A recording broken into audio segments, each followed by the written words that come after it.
Ishowspeed's trip to Kenya wasn't just some chaotic series of live streams. No. It was basically a masterclass in global content strategy, a blueprint that honestly, any creator out there should be studying. So how did he pull it off? Let's break down the absolutely staggering results. Okay, so to get a sense of just how big this was, let's start with the scale of this whole operation. Before he even touched down, Speed was broadcasting to an audience of 48 million subscribers.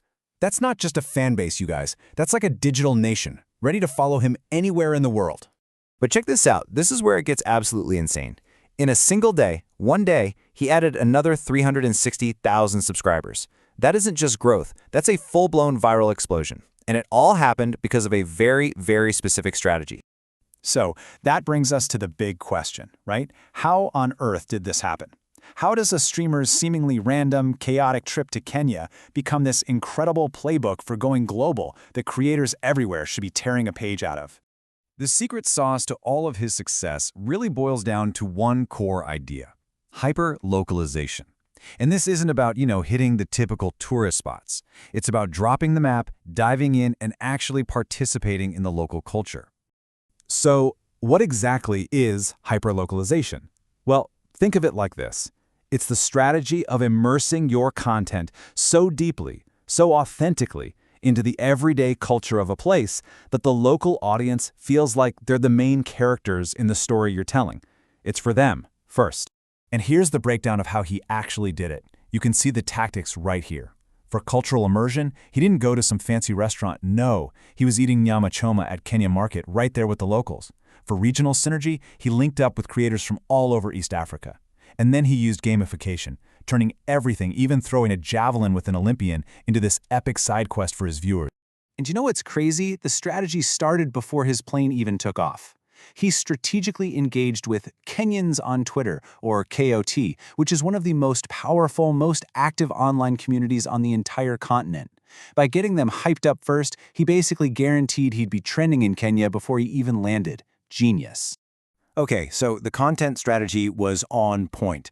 But, none of that matters if your stream is buffering or looks terrible. So let's talk about the tech, because what looked like pure chaos was actually powered by an incredibly professional mobile broadcast studio. Right. So this is the million-dollar question for any IRL streamer out there. How in the world do you keep a stable 4K Netflix quality broadcast running while you are literally sprinting through a remote location like the Masai Mara? I mean, it seems impossible, doesn't it? Well, surprise, it's not impossible. It's a really smart three-step tech workflow. First, you capture that cinematic look with a pro-level camera like a Sony FX2. Then you encode it using a device like the LiveU Solo to basically glue multiple cellular signals together so it never drops. And finally, you transmit, with Starlink as your crucial backup for a stable connection, even when you're in the middle of nowhere. And this is the gear that makes it all happen. A professional Sony camera, that LiveU encoder, Starlink for internet, pro-grade mics, and something you might not think about, a professional security detail. The point here is, this isn't just a dude with a phone. This is a full-on mobile television studio on the move. But hey, even with the best plan and the best tech, things are gonna go wrong.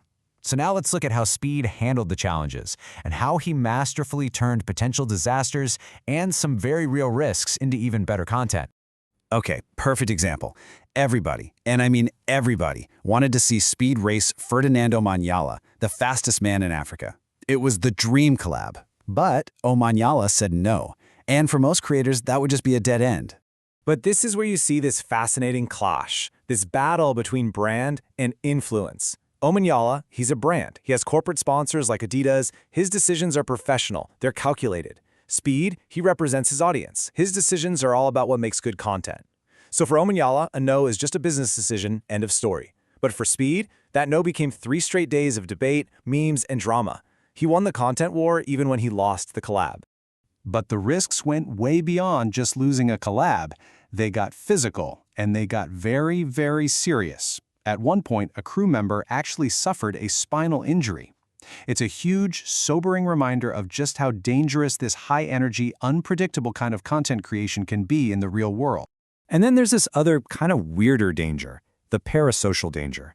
This is what happens when fans feel this super intense, one-sided connection to you. His recurring stream sniper, this fan who literally follows him across different continents, showed up again.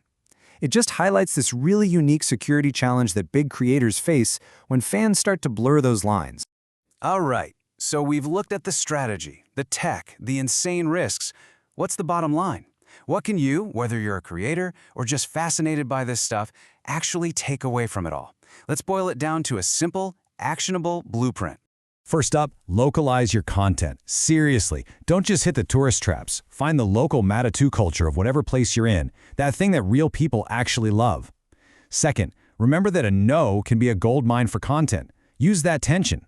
Third, and this is so important, invest in professional audio. Chaos is only watchable if it's audible.